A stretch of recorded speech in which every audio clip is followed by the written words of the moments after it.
July August হত্যা মামলার সাবেক আইজিপি চৌধুরী আব্দুল্লাহ আল মামুন ও সেনা কর্মকর্তা জিয়াউল আহসান সহ ১৩ জনকে আন্তর্জাতিক অপরাধ ট্রাইব্যুনালে হাজির করা হয়েছে। সেখানে আছেন এই মুহূর্তে আমাদের সহকর্মী তন্দ্রা তারণ্য। কথা বলবো তার সাথে। তন্দ্রা, ট্রাইব্যুনাল থেকে সবশেষ কি তথ্য রয়েছে আপনার কাছে?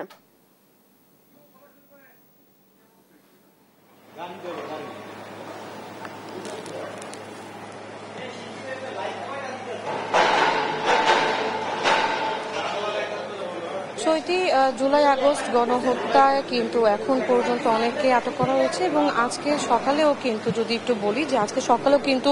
গণহত্যার অভিযোগে আসলে মানবতা বিরোধী অপরাধ মামলায় সাবেক আইজিপি চৌধুরী আব্দুল্লাহ আল মামুন ও ন্যাশনাল টেলিকমিউনিকেশন মনিটরিং সেন্টার এনটিএমসির সাবেক মহাপরিচালক অবসরপ্রাপ্ত মেজর জেনারেল জিয়াউল আহসান সহ ১৩ পুলিশ কর্মকর্তাকে কিন্তু আজকে আন্তর্জাতিক অপরাধ ট্রাইব্যুনালে হাজির করা হয়েছে এবং সকাল ১০টা থেকে সোয়া ১০টার মধ্যে তাদেরকে এখানে হাজির করা হয় এবং আশুলিয়ার হত্যার পর ৬ মরদেহ পোড়ানোর মামলা সহ আরো আলাদা বা পৃথক আরো কয়েকটি মামলায় কিন্তু আজকে তাদেরকে ট্রাইব্যুনালে হাজির করা হয়েছে এবং এর মধ্যে যারা আছেন তাদের মধ্যে আমি যদি বলি যে ডিএমপির মৃত বিভাগের সাবেক উপকমিশনার জসিম উদ্দিন মোল্লা সহ আরো অনেকেই এখানে আছেন এবং সাবেক ওসি আবুল হাসান, গুলশান থানার সাবেক ওসি মোহাম্মদ মাজহারুল হক, ঢাকা মহানগর পুলিশের গোয়েন্দা বিভাগের সাবেক পরিদর্শক মোহাম্মদ আরাফাত হোসেন সহ কিন্তু আরো অনেকে আজকে এখানে হাজির করা হয়েছে এবং আজকে যদি আমি বলি যে আজকে কিন্তু যাত্রাবাড়ি, রামপুরা এবং মিরপুর থানার যে মামলাগুলো ছিল এই ৩টি থানার কিন্তু মামলায় তাদেরকে এখানে হাজির করা হয়েছে এবং আজকে কিন্তু তদন্ত প্রতিবেদন আজকে জমা দেওয়ার কথা এবং এখন পর্যন্ত যতটুকু জানা গেছে যে এখন পর্যন্ত তদন্ত প্রতিবেদন